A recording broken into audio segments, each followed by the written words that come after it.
Shalom.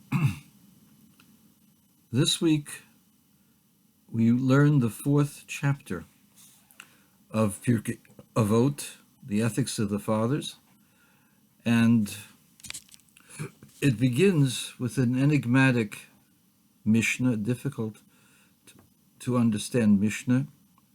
Ben Zoma, his name was Rabbi Shimon Ben Zoma, says, Ezehu Chacham, who is wise? Halomid mikol adam, he who learns from all men, all people. Ezehu Gibor, who is strong? Hakovesh Sisrei, the one who is able to contain his nature, his passion. Ezehu Ashir, who is rich? Hasameach becholko, he who is happy with his lot. Ezehu Mechubed, who is honored? Hamechabed Abrius, the one who honors all creatures. Very beautiful, beautiful aphorisms, beautiful ideas. But what difference does it make? Who cares? Who cares who's smart? When you were in high school or middle school, you cared about being smart. You wanted to have good grades. You wanted your parents to be proud of you. Most of you are accomplished in your field. You're far wealthier than I am, more successful. I'm a college dropout. I became a rabbi, stopped going to school. But most of you have been successful in one form or another. Do you really care who is smart, who is wise, or what constitutes wisdom? Does it make a difference to you who is strong? What difference does it make, except in the boxing matches or the wrestling matches or MMA? Who cares? Who's rich? Elon Musk is the richest man in the world. Somebody's going to own an AI company, will become a trillionaire. He'll be bigger than Musk. But in the meantime, Musk is the richest man in the world. He eclipses Bill Gates. He makes Trump look like a piker.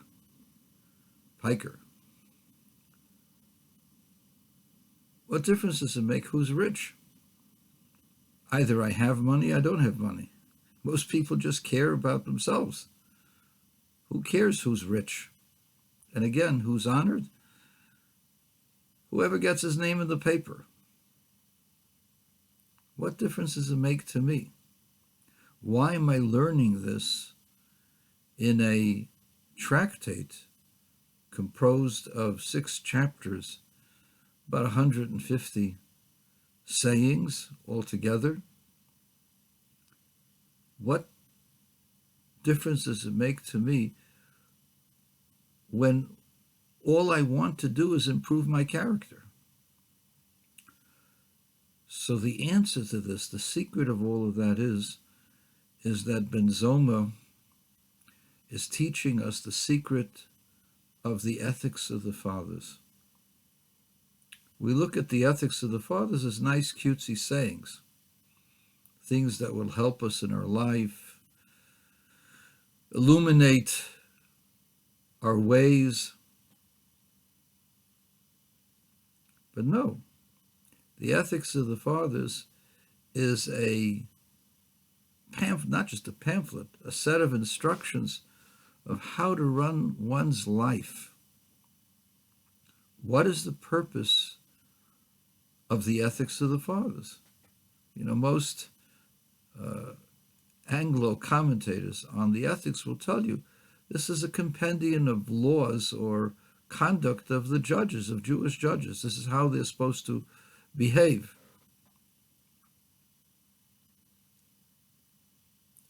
If that's the case, why are we learning it between Passover and Rosh Hashanah? Why is every Jewish man supposed to learn it, even Jewish women? So the answer, according to Maimonides, is that character, good character, is necessary for human development, to get out of his animalistic tendencies and to allow for a good society, for people to get along. And when a person learns to control themselves, eventually they will be rewarded with the world to come. But that's not the purpose. The purpose isn't for people to get along better. People getting along better, a person getting rid of his animalistic tendencies, is not the goal. It's only the first step. What are we looking for? What are we trying to accomplish? The answer is the Torah wants you, every man, woman, and child, to become a prophet. What? Me be a prophet? All I'm interested in is eating lunch, looking at the boob tube, and a couple of other things that make my life a little bit easier, and that's it. Why should I be a prophet? The answer is the Torah was given to us on Mount Sinai, and at the time we got the Torah, we were prophets. We communicated with the Almighty. Rather, the Almighty communicated with every one of us. The purpose of all of the Torah, the purpose of the ethics of the Pirkei Avot, is to make us better people, ethically, morally, emotionally stable, fairer, more honest, more in control. What's the purpose of all of that? So the purpose of all that may surprise you. The human being is endowed with something the animals can't even imagine. And that's a brain, not just a brain, an ability to understand the abstract, to understand what's beyond us. We've done remarkable things. I don't understand the details of what's been accomplished, but I understand the principles, I understand the guidelines. I was a small student of science when I decided to become a rabbi.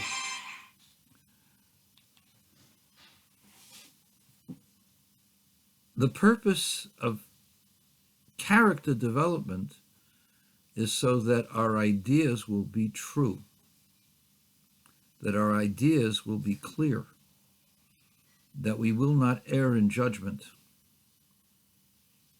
Because if you are emotionally imbalanced, you will become an intellectual cripple. You won't be able to understand ultimate truths, eternal truths. And those eternal truths, those eternal concepts, are just the first step. We're supposed to develop our intellect to be able to understand that which is beyond human experience. Because that's the capacity that we have. We have a capacity, not just for understanding our world. It took a lot of innovation to learn how to smelt ores and to get the shiny things that we were looking at in those ores and get a lot of it out. And in the process, we learned how to develop metals that made our lives easier and also sometimes made us more dangerous. the development of bronze as a metal created a new set of battle instruments and defensive instruments. And then a short while later, iron came along. And nothing the bronze people did could stand up in front of the iron. Iron was king. And in the process, we didn't just learn how to get precious metals. In the process, we learned certain insights into the world, philosophies, science in its primitive form, but we learned science. We learned to argue. We learned to prove things. Pythagoras created geometry.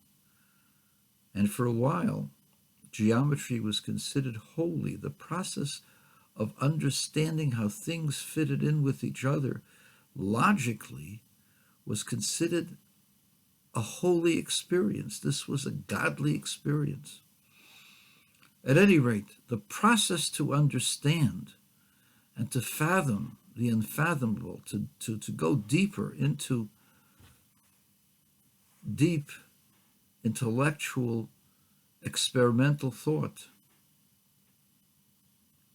can only be accomplished if you're a master of your emotion. If you're not a master of your emotion, you will err, no matter how brilliant you are. We know that the greatest scientist of the 20th century, maybe of all time, was Albert Einstein. And he made several fatal mistakes because of his biases. And those biases came because of him being imperfect emotionally. When you do what you want, when you want, you're very limited until you have a great brain, but you're limited to go beyond your view, your understanding of things. And that's what killed Einstein's, not killed him, but that's what made him not as great as he could have been.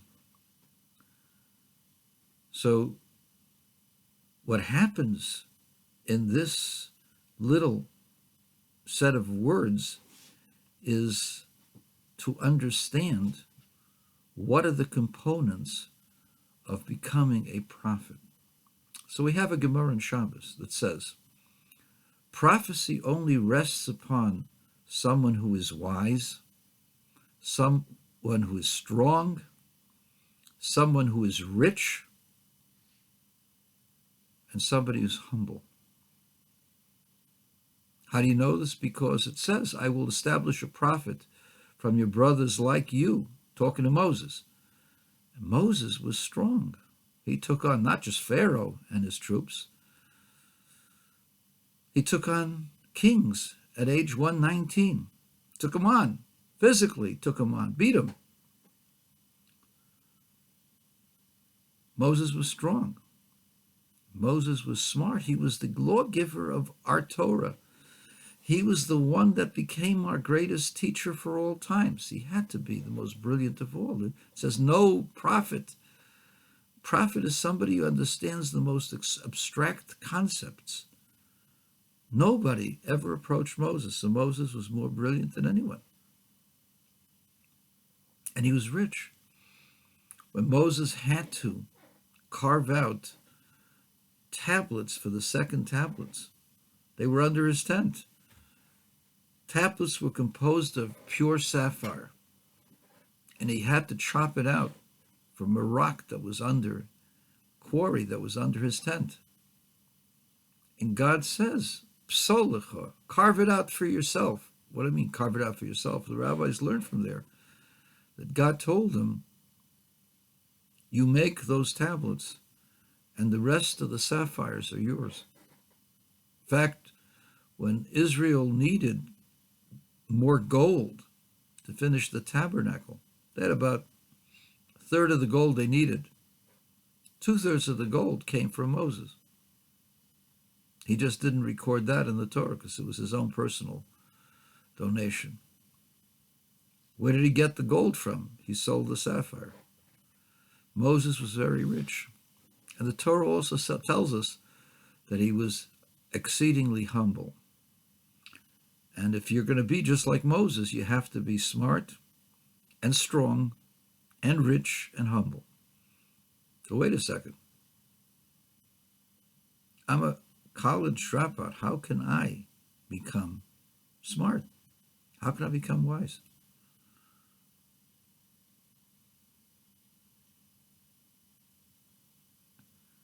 And how could I become strong? I can't fight a king like Og. I can barely move my hands. I just try to shoot a basket. I couldn't throw the ball for 15 feet. Couldn't reach the hoop. How strong could I be? How am I going to be a prophet if I'm not strong? Rich? Got to be kidding.